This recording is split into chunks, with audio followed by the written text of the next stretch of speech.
Shalom, selamat pagi. Selamat bertemu kembali dalam renungan pagi kita. Saya terus mengajak kita, Bapak dan Ibu, mari kita terus ikuti pembacaan Alkitab kita. Mari kita terus bertumbuh di dalam firman Tuhan. Mari kita jadikan firman Tuhan menjadi bacaan harian yang menguatkan iman kita. Amin. Pada pagi hari ini kita masuk dalam episode 9 Juni. Tapi sebelumnya saya undang kita, mari bersatu di dalam doa. Bapa yang baik, kembali kami bersyukur pagi hari ini buat anugerah-Mu yang besar. Pada pagi hari ini kami boleh menikmati hari yang baru. Kiranya tuntunan firman-Mu yang menolong kami, sehingga hari ini kami boleh berkemenangan di dalam Tuhan. Di dalam Yesus Kristus kami berdoa, haleluya, amin. Baik, pagi hari ini tema bagi kita perkataan yang penuh kuasa. Perkataan yang penuh kuasa. Saya bacakan dari Injil Yohanes pasal yang ke-18 ayatnya yang ke-6. Ketika ia berkata kepada mereka, "Akulah dia," mundurlah mereka dan jatuh ke tanah. Yesus ada di sebuah taman bersama dengan murid-muridnya. Dan kita melihat Judas pun ada di tempat itu.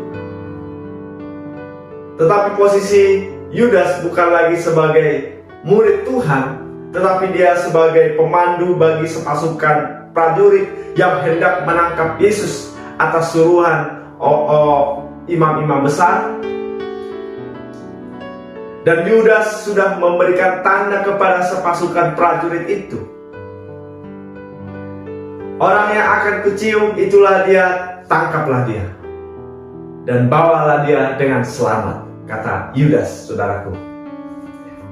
Yesus yang tahu semua yang akan menimpa dirinya maju ke depan dan berkata kepada mereka, berkata kepada prajurit yang hendak menangkap Yesus, "Siapa yang kamu cari?" Jawab mereka, "Yesus dari Nazaret." Ketika Yesus berkata kepada mereka, "Akulah dia," mundurlah mereka dan jatuh ke tanah. Ini perkataan Tuhan Yesus yang sangat berkuasa, penuh kuasa. Di dalam renungan kita ini kita melihat ketika Yesus ditangkap, Yesus dengan penuh kuasa memegang kendali, saudaraku. Dia bukan ditangkap seperti orang-orang yang tidak berdaya, seperti manusia biasa. Tetapi dia sebagai Allah yang penuh kuasa, ketika ditangkap prajurit-prajurit pun semua mereka terjatuh. Artinya Yesuslah yang memegang kendali. Tetapi demi melaksanakan kehendak Bapa, maka Yesus harus membiarkan dirinya ditangkap. Yesus yang memilih jalan salib itu. Yaitu jalan salib bukanlah jalan pembelaan diri, namun penuh penaklukan diri kepada Allah Bapa. Kita melihat juga di dalam renungan kita ini, Petrus yang belum dewasa rohani pada saat itu berusaha membela Yesus dengan menghunuskan pedangnya ke telinga hamba seorang imam besar yang bernama Malkus hingga putus telinganya. Justru Yesus yang menegur Petrus, "Sarungkan pedangmu. Bukankah aku harus minum cawan yang diberikan Bapa kepadaku?"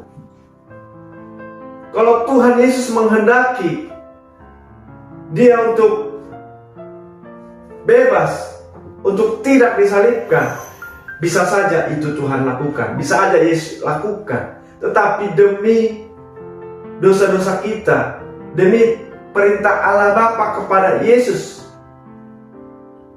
Yesus harus menderita.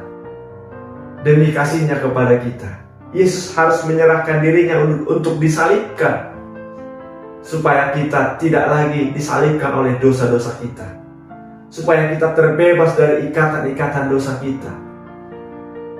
Bersyukurlah kita, segala dosa kita sudah ditanggungkan kepada Yesus. Amin. Marilah kita menerima Yesus dalam hidup kita untuk pengampunan dosa-dosa kita. Allah kita Allah yang penuh kuasa. Perkataan Tuhan, perkataan Yesus penuh kuasa. Apapun yang dikatakan Yesus akan terjadi.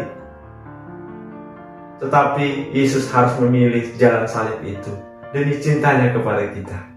Marilah kita menerima Yesus sebagai Tuhan dan Juru Selamat kita. Mari kita bersyukur atas karya Tuhan di dalam hidup kita. Amin. Demikian renungan kita pagi hari ini. Tuhan memberkati. Kita berdoa. Bapak yang baik, terima kasih buat renungan pagi hari ini yang memberkati kami. Terima kasih buat kasih-Mu yang sangat besar bagi kami, yang memilih jalan salib demi cinta-Mu kepada kami, untuk menebus kami dari segala dosa-dosa dan kejahatan kami. Terpujilah Tuhan, di dalam Yesus Kristus kami berdoa, haleluya, amin. Selamat pagi, selamat beraktivitas, Tuhan Yesus memberkati kita. Shalom.